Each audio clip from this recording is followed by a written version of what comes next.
आध्यात्म में आपको क्या लगता है कि लाइफ में सक्सेसफुल होना इससे जुड़ी हुई बात है, या फिर सक्सेसफुल होने के लिए आध्यात्म ज़रूरी है?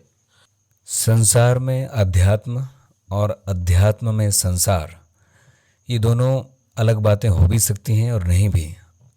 और आपने बात की है सफलता की, कि सफल होने के लिए अध्यात्म आवश्यक है या नहीं है।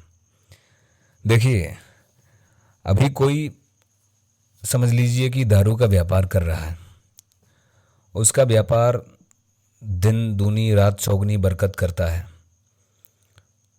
समाचार पत्रों में उसके नाम आते हैं, अच्छे अच्छे बिजनेसमैन में वो शुमार होता है, और उसको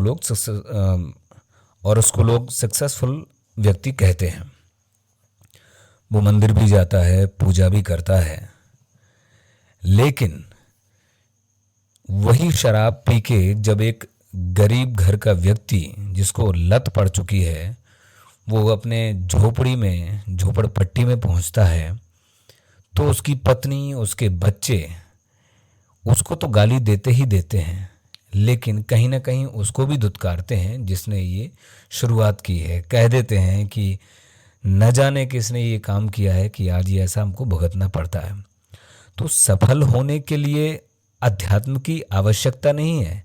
कैसे सफल होने के लिए? इस तरह सफल होने के लिए, संसार में सफल होने के लिए आध्यात्मिकता की आवश्यक संसार में सफल होने के लिए अध्यात्म आवश्यक है, ये ज़रूरी नहीं है।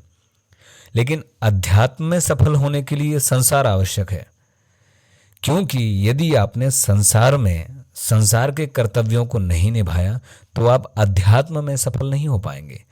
और अध्यात्म में सफलता का अर्थ ये है कि आपको नींद अच्छे से आ रही है, आपको गोलियां लेनी नहीं पड़ रही हैं।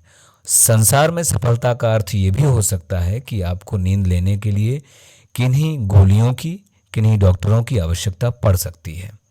तो ये सफलताएं अलग अलग हैं, सफलताओं की व्याख्या अलग अलग है। अध्यात्म का सीधा अर्थ है कि अध्यात्म में यदि आप सफल हुए हैं तो आप अंतर मन से सुखी हैं, आप सो पा रहे हैं, आप जग पा रहे हैं, हंसते हुए सोएंगे, हंसते हुए जगेंगे, हंसते हुए चलेंगे, हंसते हुए भूखे भी रह लेंगे। अध्यात्म की सफलता ये है। तो ये थी अध्यात्म की निजी सफलता, कि अध्यात्म अपने आप में कितना सफल है। अब सवाल उठता है कि व्यक्ति के लिए अध्यात्म सफलता के मायनों में कितना आवश्यक है, कि व्यक्ति कैसे सफल हो अभ्यास के और अध्यात्म के साथ साथ। व्यक्ति जब मन से शांत होगा, प्रसन्न चित्त होगा, तो वो सफलता पाने में, अपने काम करने में डटा रहेगा। और वो प्रसन्न चित्त होना, वो खुश होना, शांत होना तब आएगा जब आप आध्यात्मिकता पे डटे हुए हैं, आपने उस पे अपने आप को खड़ा होके उतारा है। आप सुबह में मंदिर के सामने 2 मिनट आंख बंद करके खड़े हैं, भगवान से कुछ बातचीत कर रहे हैं और अपने आप से भी कुछ बातचीत कर रहे हैं कि जो कार्य मैंने आरंभ किया है, जो चीज़ मैं शुरू करने जा रहा हूँ, जो बिजनेस में कर रहा हूँ, जो जॉब में कर रहा हूँ, जहाँ मुझे जाना है, उसमें अध्यात्म आपकी ये मदद करेगा कि आप जा तो रहे हैं, लेकिन आप सही मार्ग से जाएं, ताकि आपके मस्तिष्क को, आपके दिमाग को सुकून हो। आप बिना किसी हिचकिचाहट के, बिना किसी तर्क वितर्क के, बिना किसी दिमागी उलझन के आप उस रास्ते पे पहुंच पाएं। आप डेफिनेटली सफल होंगे। और आध्यात्मिकता आपको सफलता के साथ साथ शांति देगी। तो अध्यात्म अगर आप लेके चलते हैं तो आप उस रास्ते से सफल होंगे जिस रास्ते से सभी का कल्याण होना है, सिर्फ आपका ही नहीं। आप विस्तार को प्राप्त होंगे, आप बहुत बड़े हो जाएंगे। बड़ा होना ये होगा अध्यात्म के साथ कि आप सच में बड़े आदमी बन जाएंगे।